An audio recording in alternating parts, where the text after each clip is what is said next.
कश्मीर को लेकर शिवसेना की बड़ी मांग। शिवसेना की मांग से महबूबा और अब्दुल्ला के उड़े होश। दरअसल लोकसभा चुनाव में बीजेपी को मिली प्रचंड जीत के बाद से ही मोदी सरकार 2 से कई मुद्दों को लेकर देश के लोगों की उम्मीदें लगातार बढ़ रही हैं, जिसके चलते अभी से ही कई मांगे भी निकलकर सामने आ रही हैं। सबसे बड़ी बात तो यह है कि अमित शाह के गृह मंत्री बनने के बाद से ही जम्मू कश्मीर को लेकर राजनीतिक हलचलें बढ़ रही हैं। अमित शाह गृह मंत्री का पद संभालने के बाद से ही जम्मू कश्मीर के मुद्दों को लेकर लगातार राज्यपाल सत्यपाल मलिक के साथ साथ कैबिनेट मंत्रियों के साथ बैठक ले रहे हैं। इसके अलावा गृह मंत्रालय की ओर से परिसीमन को लेकर भी चर्चाओं का बाजार गर्म हो गया है। मगर अब जम्मू कश्मीर में परिसीमन को लेकर चली चर्चा के बीच शिवसेना ने भी इसका समर्थन किया है और साथ ही कश्मीर को लेकर एक बड़ी मांग भी कर दी है। शिवसेना ने अपने अखबार सामना में लिखा है कि अगर जम्मू कश्मीर में नया मुख्यमंत्री एक हिंदू बनता है तो वहां कश्मीरी पंडितों की वापसी होती है तो देश के लिए अच्छी खबर होगी। सामना के लेख के अनुसार अमित शाह की सोच किसी से छिपी नहीं है। उन्होंने पश्चिम बंगाल में भी जय श्री राम के नारे लगवाए। अब अगर कश्मीर के राजनीतिक नक्शे में बदलाव की बात आती है तो ये मामला भी पूरी तरह से साफ है।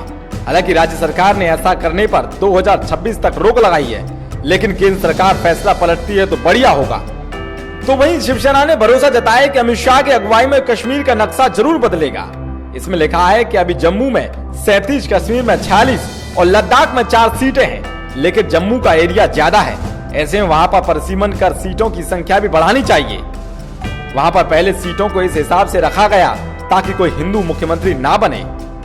सामना के अनुसार पहले तो कश्मीर के राजा हरि सिंह ही थे, लेकिन आजादी के बाद कोई भी हिंदू मुख्यमंत्री नहीं बन पाया।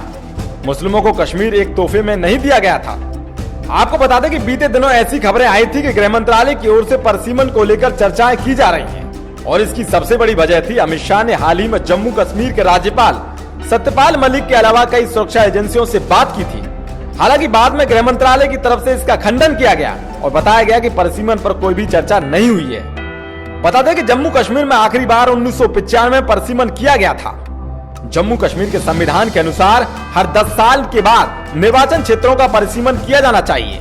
ऐसे में राज्य में सीटों का परिसीमन 2005 में होना चाहिए था, लेकिन राज्य में 2002 में तत्कालीन फारूक अब्दुल्ला की सरकार ने इस पर 2026 तक के लिए रोक लगा दी थी। अब सवाल ये है कि आखिर बीजेपी कश्मीर में परिसीमन क्यों कराना चाहती है और इसका क्या फायदा होगा।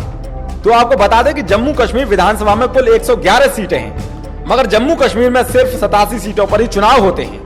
जम्मू कश्मीर के संविधान के सेक्शन 47 के मुताबिक 24 सीटें खाली रखी जाती हैं। खाली की गई 24 सीटें पाक अधिकृत कश्मीर के लिए खाली छोड़ी गई थी। जानकारों की माने तो इस गणित से बीजेपी को सीधा फायदा होगा।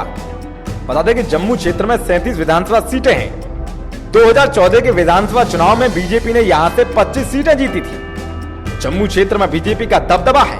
अगर परिसीमन हुआ तो खाली पड़ी 24 सीटें जम्मू क्षेत्र में जुड़ेंगी, जिससे बीजेपी को फायदा हो सकता है। Yudhishthir Upadhyay, VK news.